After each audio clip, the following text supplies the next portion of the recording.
All right, guys, here we are back with the 56th gate, the great storytelling gate. The 56th gate, the great storytelling gate. Let me tell you a story. There's nothing more powerful, and I want you to understand how obscura naturally leads to the story. Remember that the power of the obscura is that those who have to deal with it are drawn and forced to probe it to find out what message it is. It's haunting. It's like going to a movie and you don't understand the ending. It's a horrible feeling. It's like you're being ripped off. You want to execute the screenwriter. What kind of ending is this? I don't want an obscure ending. I don't want to walk out of the theater trying to make up 108 endings. Just give me the story, baby. The story. And the beauty of the story is that only you can tell them exactly what you want to tell them. But you can lead them with the sense that what you've told them more than that they got. The archetype of this is the parable. How many human beings in the Christian area have spent endless days of their lives trying to understand the parables? Now, Jesus would have told you he was telling a story. There's a little boy and he's sitting with his mother, and he's listening to his father tell a story from his youth. And the father's going on and weaving the story. And finally, the little boy says, "Is that true?" And the mother smacks him and says to him, "You be quiet. It's just a story. This is the magic of stories. You don't know if they're true. We never know if they're true. Even every time somebody tells you a story, you don't believe it. But when there's a part of you that says, well, yeah, maybe, and you really believe it, you start looking inside of it. Hey, what's in there? This is an interesting story. The magic of storytelling. This is the abstract way. We're in the experimental way, and the way that the experimental will provide you with the details is to tell you the story. Oh, you have no idea what happened to me yesterday. It was really incredible. There was this and this and this and this. That's what you notice about the stories that you have had a camera following that person through the whole experience. What actually happened is what they're telling you. They're weaving together certain aspects of what happened, and the rest is obscured. Never trust one person telling you, oh, we have a wonderful vacation in Zuga Zuga land, and you should go too, because what they remember had nothing to do with Zuga Zuga land. They were going to have a good time, that they didn't notice all the reds. They didn't know there were people vomiting from bad food. They didn't know a lot of these things.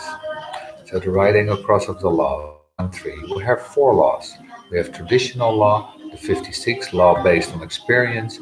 We have the law of limitation, the 60th gate, the law that says when you have a limitation, all you can do is fulfill the limitation on the potential of the limitation. And we have the 50th gate. This is the lawgiver. This is the carving of a law into stone for the benefit of the tribe and its education and security. And we have the third gate, the law of mutation. The law of mutation transcends all other laws. It makes all other laws redundant, so it's the most potent of the laws. If you have a 1-3 on the cross of the law, they assume that they are authorities. They don't even assume they are an authority, they are the authority.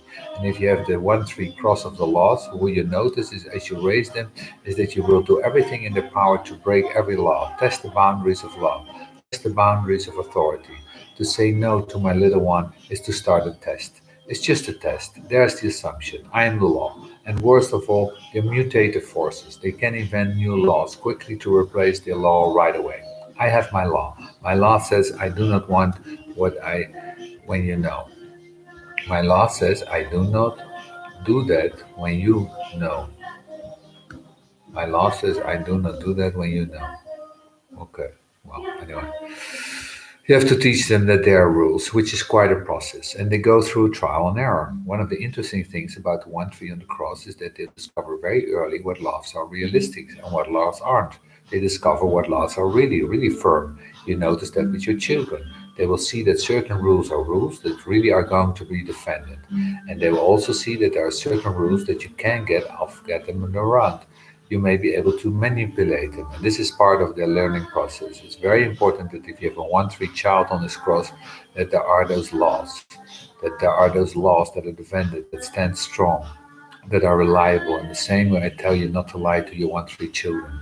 For them, as a 1-3 on the cross of the laws, if the rules don't stand up, it's like a lie. Why don't you tell me this is the rule if you're not going to back it up? And if you're going not to back it up, when I know that you're weak, and that means that maybe you're weak about the other laws as well, and maybe I can keep on ripping down all these laws and break them all. After all, the 3 is an anarchist. If you create a rule for an anarchist and the rule isn't legitimate, it isn't correct. They will tear it down. they will, which of course can get them into a hell of a lot of problems. Remember, this is more upbringing. Then we get to the four. The one four. Remember, this is so about upbringing. The one for your child is simply going to bring detail to the story of its own law, the law that it inherits from its family. So there are certain laws in the house. For example, the rule is you take your shoes off when you come in. So this is the kind of child that will never question that. They will always take their shoes off. They will point out to others when they haven't. This will be their way. Now remember something when somebody asks you when you should take off their shoes. And remember we're dealing with the articulated metamorphic throat gate and gate that says I believe that one of the most important things to do so is the child is to be able to tell a story of why. You can't explain it in the detail. Well, I mean, you could have been walking out there and stepped on to some dog stuff, and I want you want to bringing that back into the house. It's just a little story, and those little stories are the ways of bringing out the detail, making sense out of something. They're not trying to prove anything. It's like saying because of that you have an issue. It's simply saying, look, if you walk outside, the chances are you get something. We don't want that in the house. You tell your little story. These are throat children anyway.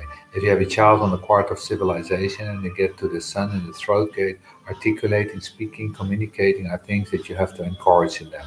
It's so important for the development to be able to manifest those skills, to be able to manifest the capacity to